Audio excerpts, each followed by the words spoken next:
Hello दोस्तों, मैं doctor Ram Singh Patel, assistant professor, Pandit Motilal Nehru PG law college Chhatarpur.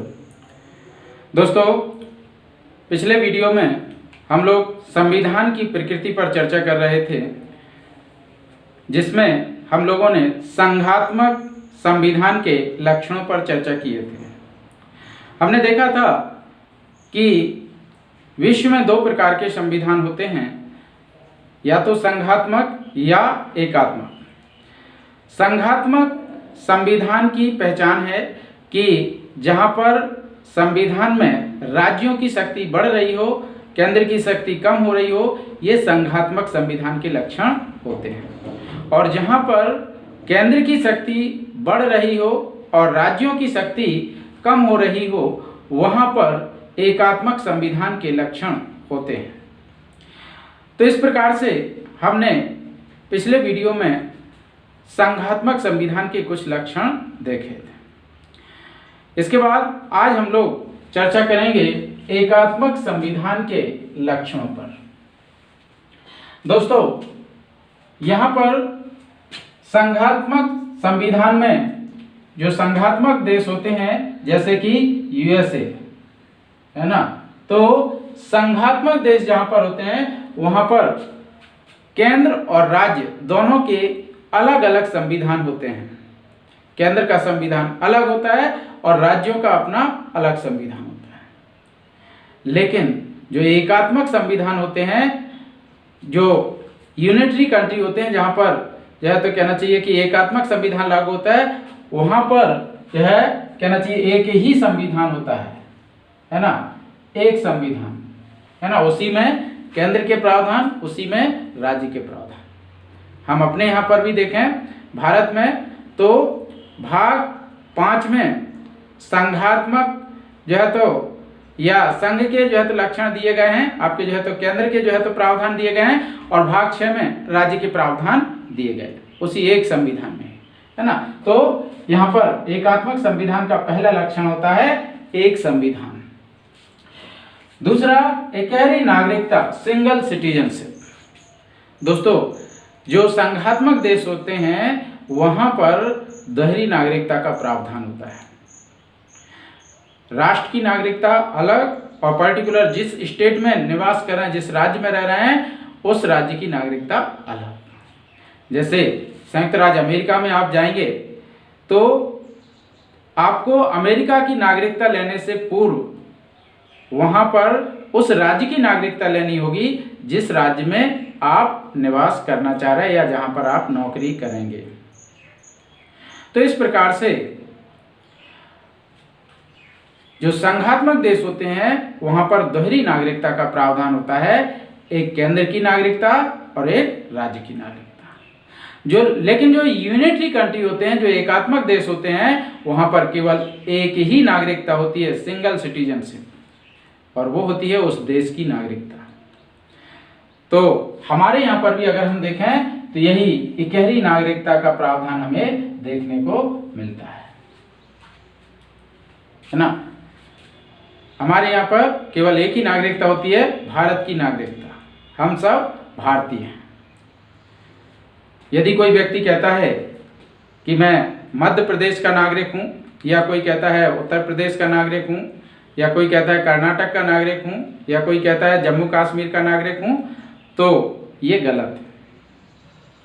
हाँ, निवासी हो सकते हैं, निवासी अलग अलग राज्य के हो सकते हैं। मध्य प्रदेश के मूल निवासी, छत्तीसगढ़ के मूल निवासी, जम्मू कश्मीर के मूल निवासी, केरल के मूल निवासी हो सकते हैं, लेकिन नागरिकता एक ही होती है, भारत की नागरिकता, और सभी भारत के नागरिक भारतीय नागरिक होते हैं। तो यहां पर एकहरी नागरिकता। दूसरा, एकीकृत न्यायपालिका, सिंगल जुडिशरी। जो संघात्मक देश होते हैं वहां पर केंद्र के लिए अलग जो है तो न्यायिक व्यवस्था होती है और राज्यों के लिए अलग न्यायिक व्यवस्था होती है। वहां पर दोनों के लोअर कोर्ट अलग होते हैं, दोनों के अपीलीय कोर्ट अलग होते हैं। दोनों का पूरा सिस्टम अलग अलग होता है। लेकिन जो वास्तव में एकात्मक देश होते हैं वहां पर सिंगल ज्यूडिशियरी, एकीकृत न्यायपालिका होते हैं। जैसे हमारे यहाँ पर एकीकृत न्यायपालिका की व्यवस्था है, चाहे केंद्र की विधि का उल्लंघन करो चाहे राज्य की विधि का उल्लंघन करो, आपका मामला यही नीचे लोअर ज्यूडिशियरी से स्टार्ट होता है। लोअर ज्यूडिशियरी से स्टार्ट होगा, लोअर ज्यूडिशियरी से हाई कोर्ट में अपील होगी, अपील के माध्यम से सुप्रीम कोर्ट मामला जाएगा। तो यहाँ पर एकीकृत न्यायपालिका भी एकात्मक संविधान का एक लक्षण है। इसके बाद एकीकृत निर्वाचन व्यवस्था, अर्थात एक ही निर्वाचन व्यवस्था केंद्र और राज्य दोनों के लिए निर्वाचन की व्यवस्था करते हैं। जो संघात्मक देश होते हैं उसमें दोनों की व्यवस्थाएं अलग होती हैं। केंद्र की व्यवस्था अलग होती है, केंद्र की निर्वाचन कराने के लिए अलग संस्था होती है, राज्यों की निर्वाचन कराने के लिए अलग संस्था होती है। लेकिन जो यूनिटरीज कंट्री होते हैं, एकात्मक देश होते हैं, वहां पर केंद्र और राज्य दोनों के निर्वाचन एक ही संस्था के द्वारा किए जाते हैं। यदि हम अपने देश में बात करें तो हम लोग जानते हैं कि जो भारत निर्वाचन आयोग है एक संवैधानिक निकाय है, संविधान में इसकी व्यवस्था की गई है ना। तो इस जो है तो कहना चाहिए कि भारत निर्वाचन आयोग के द्वारा ही केंद्र के चुनाव संपादित कराए जाते हैं, जिसमें लोकसभा, राज्यसभा, राष्ट्रपति, उपराष्ट्रपति है ना, ये सारे के सारे चुनाव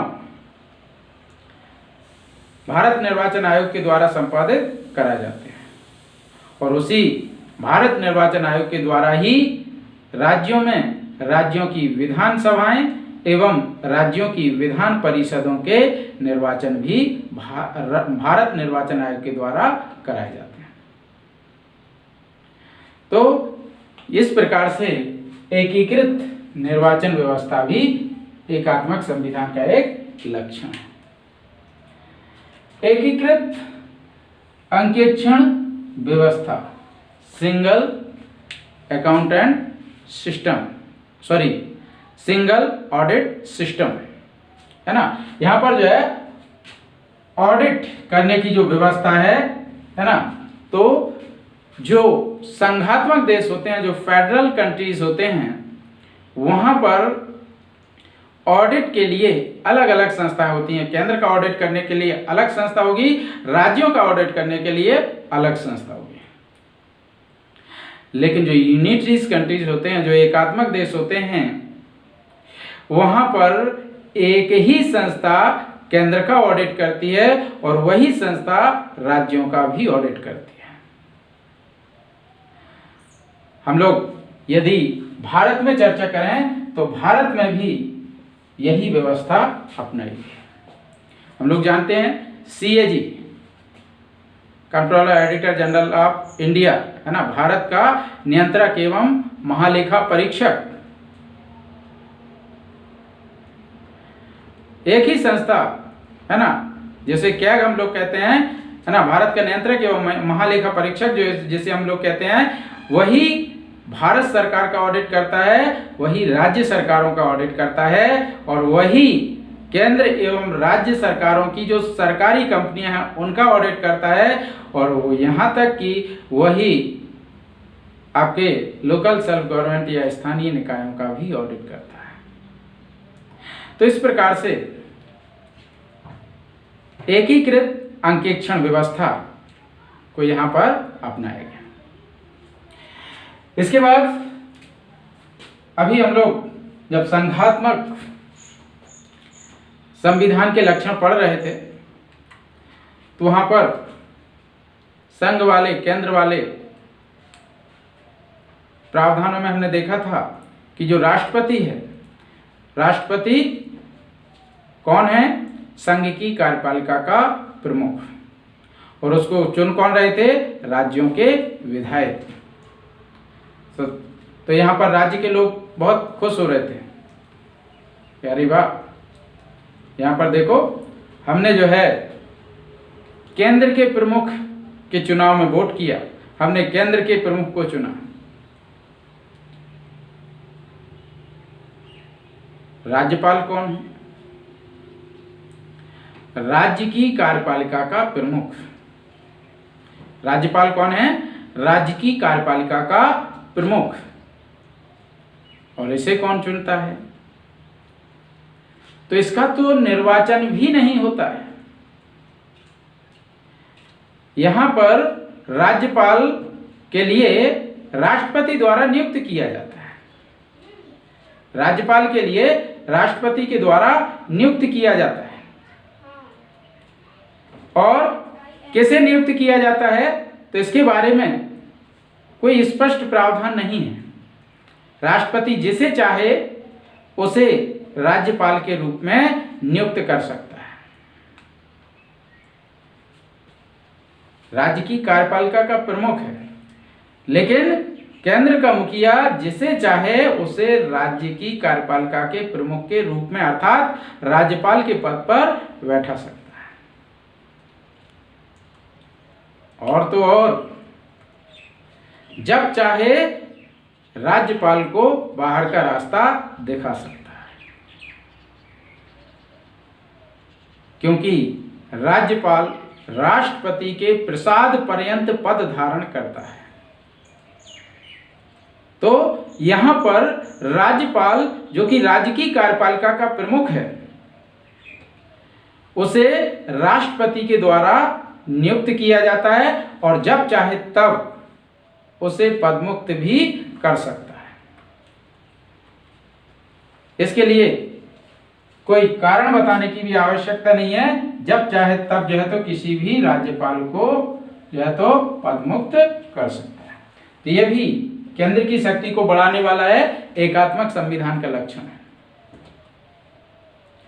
इसके बाद all India services, Akhil Bharatiya सेवाएं। क्या होती हैं अखिल भारतीय सेवाएं?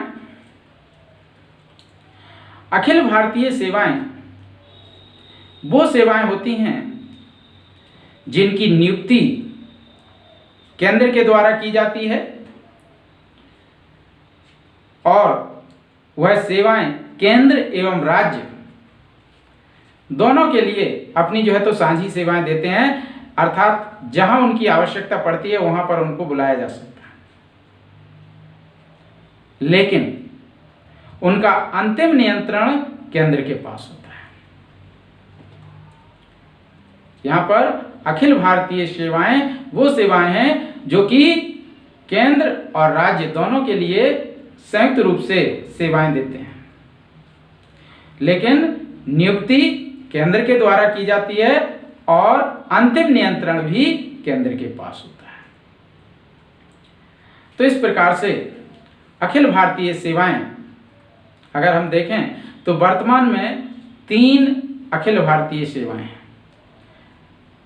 संविधान लागू होते समय, जब भारत का संविधान लागू हुआ था, उस समय 2 अखिल भारतीय सेवाएं थी, आईएएस, आईपीएस, है ना, इंडियन एडमिनिस्ट्रेटिव सर्विसेज और इंडियन पुलिस सर्विसेज।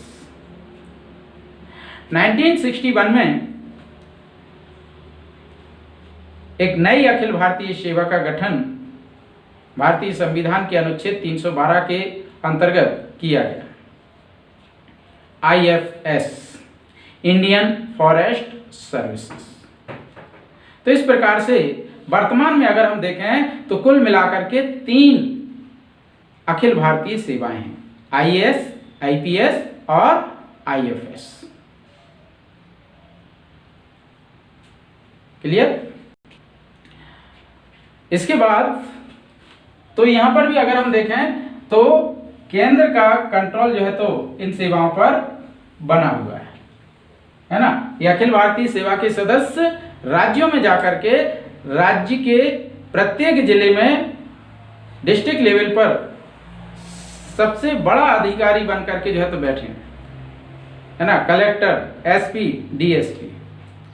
और राज्य में जब ये काम कर रहे हैं तो राज्य का उस पर थोड़ा बहुत नियंत्रण हो सकता है, ट्रांसफर वगैरह का, लेकिन अंतिम नियंत्रण किसके पास है? केंद्र के पास।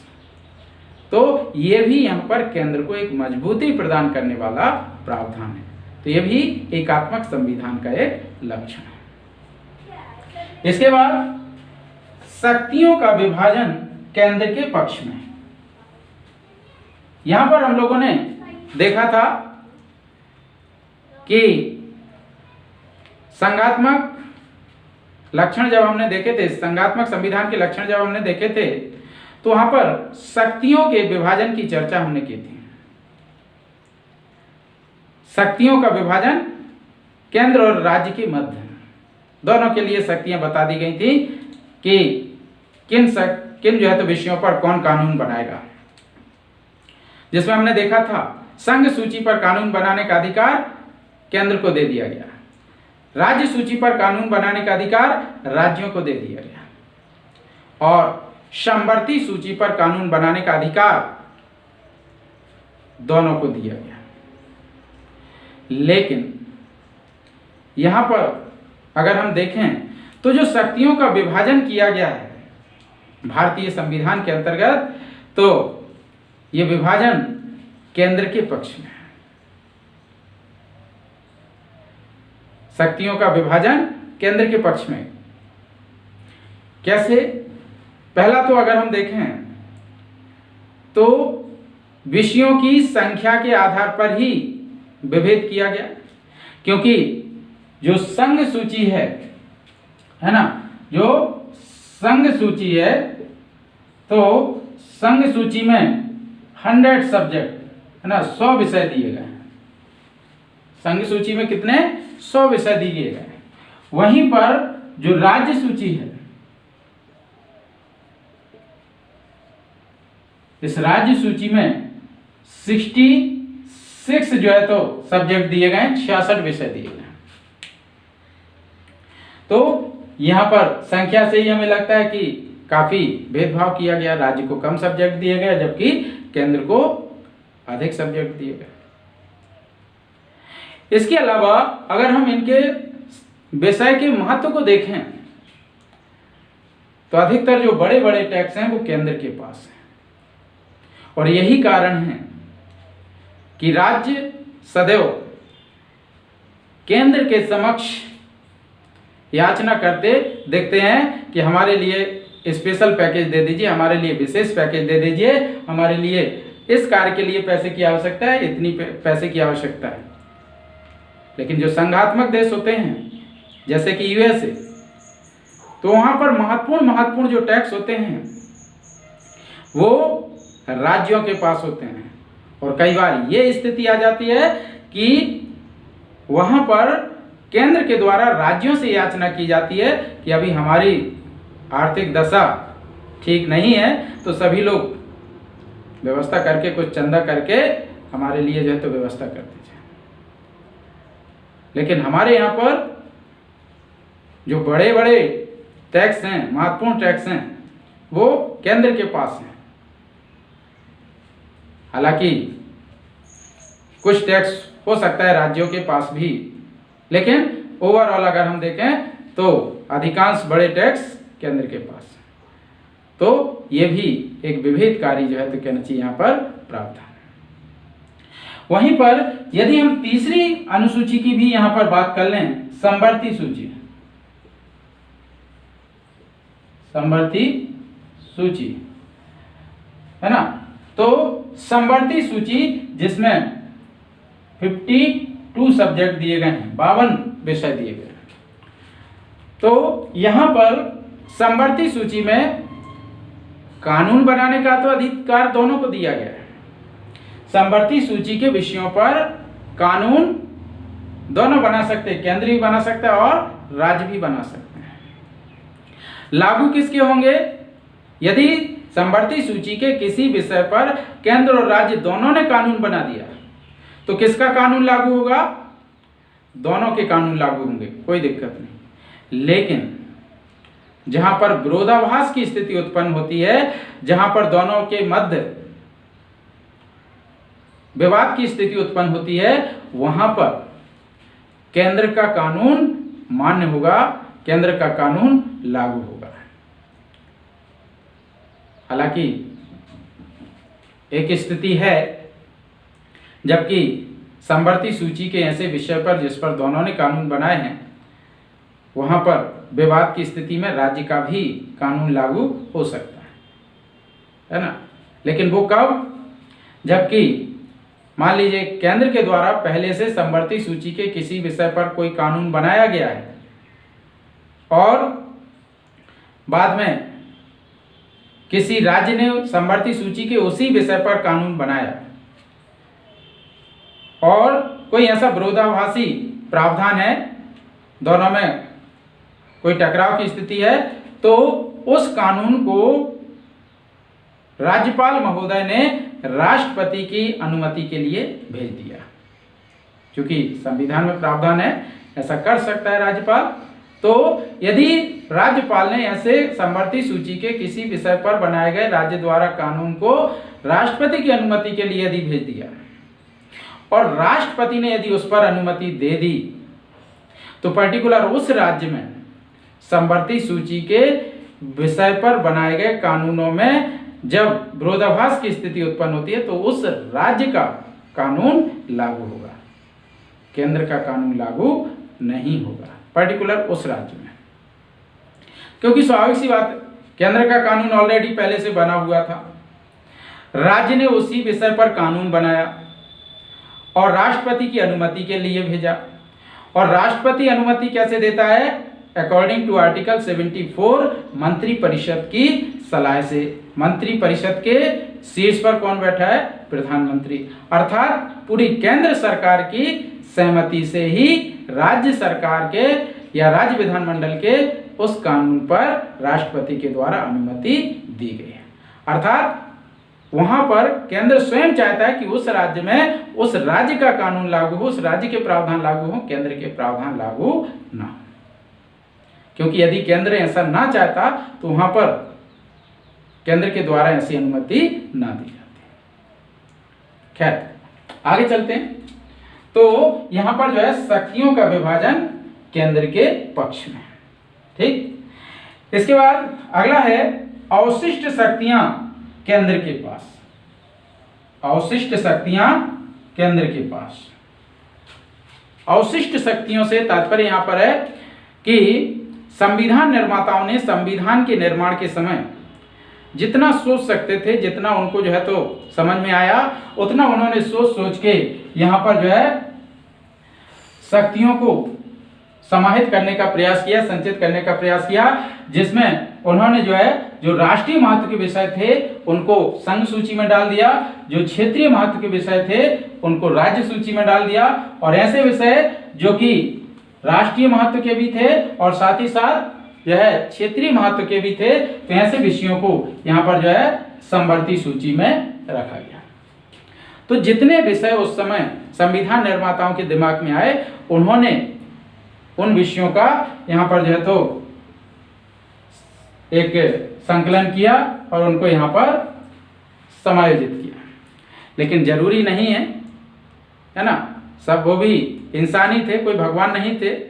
तो भविष्य में आने वाले विषयों के बारे में वह नहीं सोच सके कि वो कोई भी नहीं सोच सकता कि आगे क्या और विषय आ सकते हैं, कौन से जो है तो ऐसे विषय जो कि उस समय नहीं थे लेकिन वर्तमान में उत्पन्न हो सकते हैं, तो उन पर भी कानून बनाना पड़ेगा।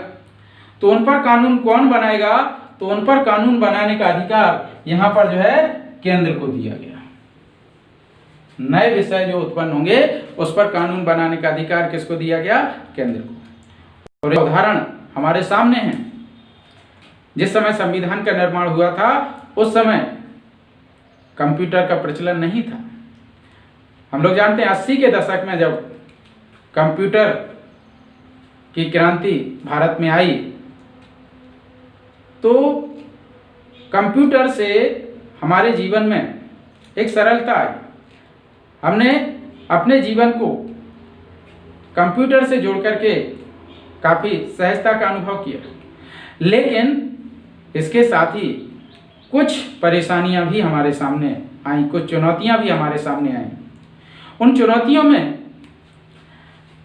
जैसे किसी के कंप्यूटर से डाटा चोरी, कोई अश्लील मैसेज भेजना, कोई अश्लील वीडियो भेजना, कोई जो है अश्लील वीडियो रिकॉर्डिंग, बैंक अकाउंट से गलत तरीके से जो है तो पैसे का ट्रांसफ़र, किसी के साइट को हैक कर लेना, कई प्रकार के, है ना, किसी के सिस्टम में वायरस छोड़ देना, कई प्रकार के जो है तो कहना चाहिए यहाँ पर क्राइम, है ना, जिन्हें साइबर क्राइम के नाम से जो है तो जाना जाता है। तो कई प्रकार के कंप्यूटर से संबंधित अपराध सामने आए। अब इन अपराधों को कंट्रोल करने के लिए कानून की आवश्यकता थी। अब प्रश्न उठा कि कानून बनाने का अधिकार किसके पास है। जब देखा गया तो वह विषय जो है तो ना तो संघ सूची में था, ना ही राज्य सूची में था, और ना ही समवर्ती सूची में था। तो वह विषय किसमें आया? अवशिष्ट विषयों में, अवशिष्ट शक्तियों में। और अवशिष्ट शक्तियों पर कानून बनाने का अधिकार किसके पास है? केंद्र के पास। और हम लोग जानते हैं कि केंद्र ने इस पर कानून बनाया, IT एक्ट 2000, सूचना एवं प्रौद्योगिकी अधिनियम 2000। तो इस प्रकार से जो है ये भी यहाँ पर एक केंद्र के ही पक्ष में जाता हुआ प्रावधान है, केंद्र को ही मजबूती प्रदान करने वाला प्रावधान है। इसके बाद अगला है केंद्र की राज्य को निर्देश देने की शक्ति। तो इस पर चर्चा हम लोग अगले वीडियो में करेंगे। आज के लिए धन्यवाद, नमस्कार। दोस्तों, यदि आपको ये वीडियो अच्छा लगे तो इसे लाइक करिए, शेयर करिए, जिससे अधिक से अधिक लोगों को इससे फ़ायदा पहुंच सके। साथ ही साथ यदि अभी तक आप लोगों ने मेरे इस YouTube channel RSP law constitution YouTube channel को सब्सक्राइब नहीं किया है तो इसे सब्सक्राइब करें और बाजू में दिए बेल आइकन को दबा दें, जिससे कि आने वाले नए वीडियो के नोटिफिकेशन आप तक पहुंचते रहें। धन्यवाद, नमस्कार।